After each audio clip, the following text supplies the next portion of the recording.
In the desert, Agents Stipe and Lubinsky visit a Mexican couple. After scanning their home for any possible danger, they try to talk to the husband, who only keeps repeating the word rebirth. He gives the agents his rosary but doesn't answer any questions. His wife says he used to be blind yet he isn't anymore.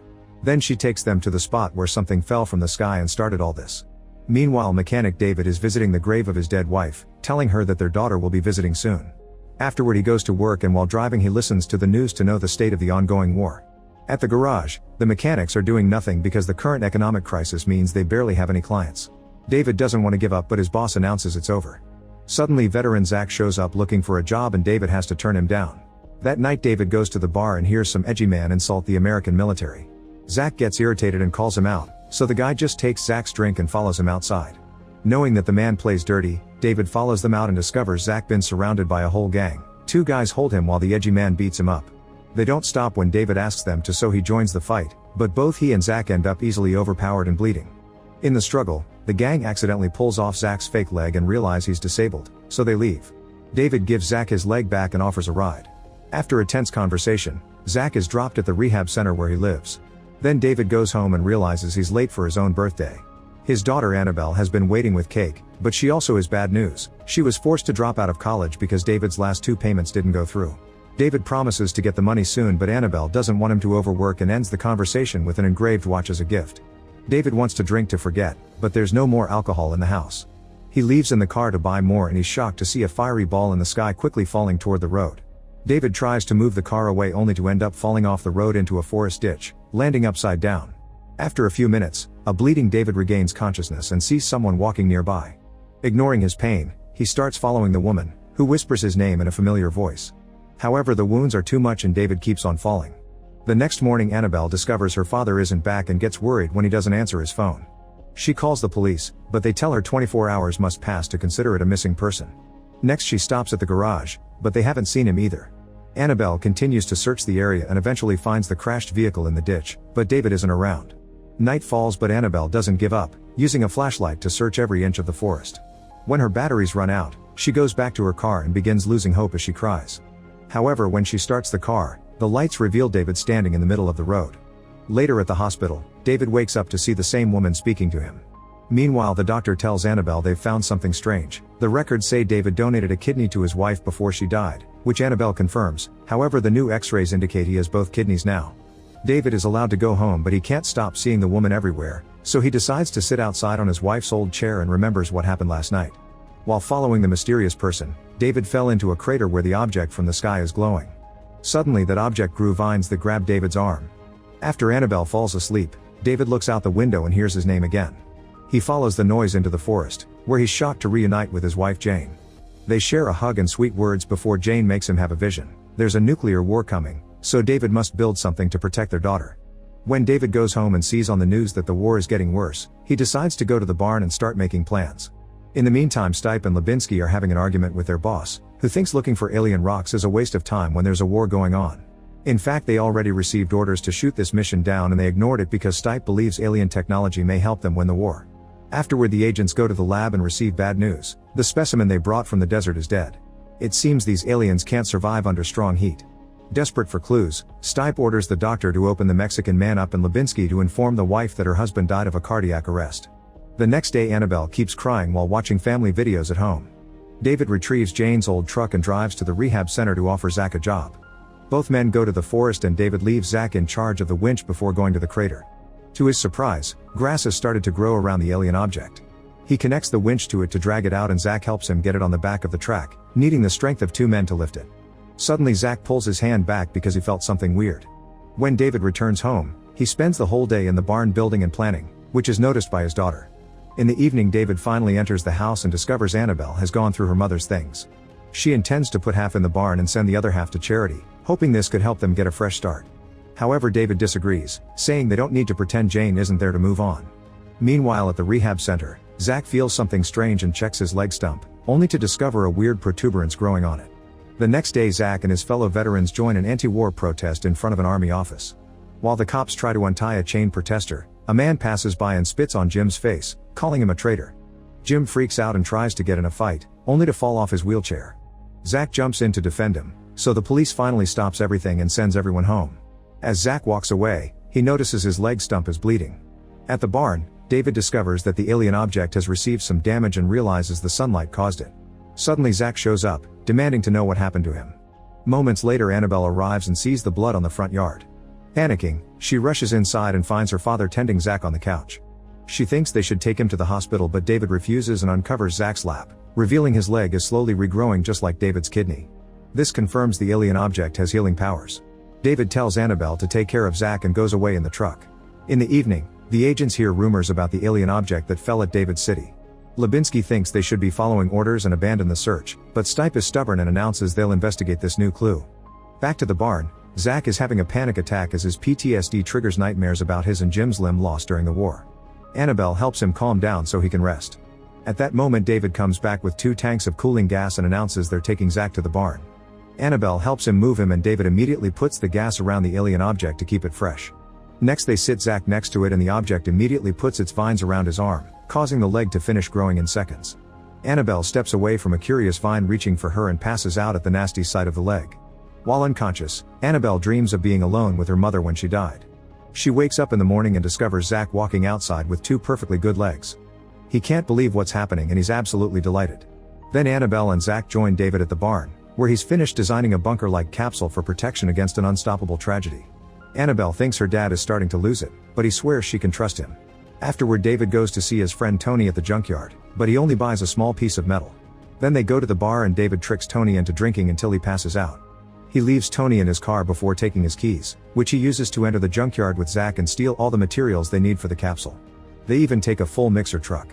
Everything is taken to an abandoned factory where they can work in secret. While they drive through the forest road, they see the agents searching the area. The next morning Tony wakes up and finds the keys in his pocket as usual. In the forest, the agents find the crater but there's only a small alien sample in it. The local sheriff tells them to find David, explaining he crashed here a few nights ago but didn't get a single scratch. The sample is taken to the lab and the scientists explain that the alien object carries the DNA strands of various plants and animals, including humans. They conclude this is a living sample of abiogenesis, which is the natural process that allows life to arise from non-living matter. It precedes evolution, it's just outright creation. At the factory David and Zach work hard on the capsule, which they make using the cement mixer and protect it with steel. They put the alien object inside to keep it safe. In the meantime Annabelle visits Jane's grave and decides she needs to do more to move on. She grabs some of her mother's things and makes a pile to start a fire, but she's interrupted by the agents looking for David. The agents stay in the house until David comes back to question him. David lies and says he doesn't remember what happened after the car crash, only that he saw a light in the sky that made him lose control.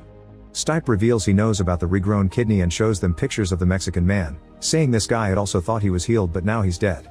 David decides to take the agents to the barn and shows them where he used to keep the object, claiming that the sun melted it. The agents find a stain on the ground and pretend to believe David before leaving. Afterward Annabelle tells David that this is getting too dangerous, but he refuses to accept it. He says Jane showed him a worldwide tragedy and Annabelle snaps, reminding him that he wasn't there when Jane died and that now the object is manipulating his guilt. The next morning David goes for a walk outside and is shocked to see huge flames coming after Annabelle, but it's just a dream. The next time David goes to the factory, the agents follow him.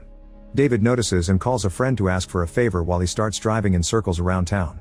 Moments later the agents finally manage to block his way on a road outside town, but it turns out to be David's friend. The agents are angry that they lost David and decide to use Annabelle against him. Meanwhile Tony's boss has discovered his truck is missing and found the robbery in the security footage, but he can't see any faces. It's obvious that someone used the employee's keys though, so the boss orders Tony to get his truck back. At the factory, Zach is still working on the capsule and watches the vines grow inside it while he remembers the soldiers that fell with him during the war. When he goes home, Annabelle is there because she needs someone to talk to and shares how David stopped visiting Jane after the transplant failed. He was obsessed with working so he could pay the treatments, and now she's worried that he may be losing his mind again. Zach promises to protect David before introducing Annabelle to Jim so they can explain there's a cure. Jim doesn't believe him, so Zach has to show him his regrown leg. Still believing it's a trick, Jimmy turns down the offer even though he's missing multiple limbs. On their way out, Zach and Annabelle are cornered by the agents. At the factory, David is visited by Tony, who found him because they used to play there together as kids. He freaks out when he sees all the stolen goods and refuses to lose his job over this, so he tries to call the police. David panics and jumps on Tony to try to take his phone, so Tony quickly retaliates by punching him. A desperate David kicks him off and Tony crashes against the table before falling unconscious. However, when David takes a closer look, he's devastated to discover Tony hit his head and now he's dead. Hearing Jane's voice, David burns the body. Then he checks inside the capsule and discovers the vines have spread all over the walls, creating a living tissue. Suddenly he has a vision of himself dancing with Jane and admits what he did, saying he isn't worthy of salvation. Jane explains that it was never meant for him, the capsule is for Annabelle and Zach. At home, the agents are keeping Annabelle and Zach in handcuffs. The news keeps showing the state of the war, which has escalated into nuclear threats. Stipe tries using pretty words to make them talk, however both of them stay silent and don't fall for his bait. Then Stipe grabs a fire poker and starts hitting Zach on his new leg. Annabelle tries to stop him, but she's easily pushed off. As Stipe begins to beat Zach up, David comes back and carefully sneaks around his house. He finds the pile of things Annabelle left earlier and finishes covering it with gas to set it on fire. The guards by the entrance inform the agents in the house and Stipe sends Lubinsky out to investigate, guessing this David's doing. Since Lubinsky takes the other two agents with him, now David can sneak into the house and threaten Stipe with his gun. He forces him to drop the handcuff keys and turn around, allowing Annabelle to hit him on the head with the poker to knock him out. After taking Stipe's gun and getting rid of the handcuffs, the trio escapes through the window. At that moment Lubinsky comes back and hands Stipe his rifle, which he uses to specifically shoot Annabelle on a non-lethal spot. The guys shoot back and hurt Stipe before running to the car to escape. This is Stipe's plan. He knows David will want to heal Annabelle, so he and Lubinsky immediately start following them. Lubinsky thinks they've crossed a line, but Stipe claims everything is fair to stop a nuclear war. During the trip, Annabelle tells David that Jane needs him and is waiting for him, causing David to have a breakdown. As soon as they make it to the factory, David puts Annabelle inside the capsule, yet no healing happens and he loses his mind again. Thinking he worked for nothing and hearing the agents outside, David starts throwing gas at the capsule and takes out his lighter, unaware that the vines are finally reaching out to Annabelle. At that moment the agents come in and ask him not to do it. David refuses to put the flame out, however he's interrupted by a healed Annabelle poking her head out. Now David does close his lighter, only for Stipe to shoot him down. Lubinsky finally snaps and tries to stop his partner from causing more damage, but Stipe easily pushes him off. Two other agents try to sneak around the machine, so Zach shoots one in the head before getting stuck in a gunfight with the other. Stipe tries to join him, only for Lubinsky to shoot him in the shoulder. After a few shots Zach manages to bring the other agent down, however his shoulder also gets hurt. Suddenly an earthquake hits the area and a bright light appears in the distance. The first nuclear bombs are falling, and it'll only escalate from now on. People all over the country come out of their homes to watch the explosion except for Jim, who used his medicine to self-delete as soon as he saw the news. In the factory, David tells Zach to take care of Annabelle before making him enter the capsule. Then he apologizes to his daughter for leaving her and presses a button to seal the capsule up. As more explosions can be heard in the distance, Stipe begs David to open the capsule, but he claims he can't. At that moment the alien object starts filling the capsule with water. Annabelle and Zach at first panic, but as the water completely covers them, the object releases flakes that freeze the liquid and put the duo in cryogenic sleep. At the same time David dies and sees Jane welcoming him to the other life. All over the world, nuclear bombs continue to go off. Eventually the capsule opens up and Annabelle and Zach awaken. Plants have grown over it and its metal is rusted, but outside the place is nothing but ruins. It seems centuries have passed.